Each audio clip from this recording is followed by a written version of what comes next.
মামা বাড়ি এসে আজ আমি মামা মামিকে রান্না করে খাওয়াবো ঠিক করলাম। আজকে আমরা মজা ভাত করবো। মজা ভাত मैं रिलायंस मॉले যাবো।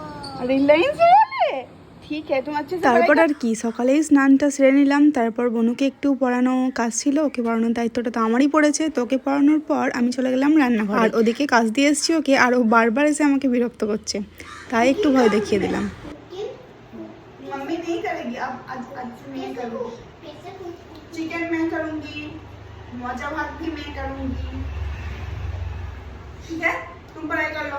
এসে আমি সবজিগুলো কেটে নিলাম, চালটা ধুয়ে কিছুক্ষণের জন্য রেখে দিয়েছি। এরপর চালটা ঝরিয়ে ভাতটা বসিয়ে দিলাম। তারপর ভাতে একটু লেবুর রস দিলাম, ভাতটা সাদা হবে। এদিকে সবজিগুলো আমি ফ্রাই করে নেবো, আর সঙ্গে পনির আর মাংসও দেবো।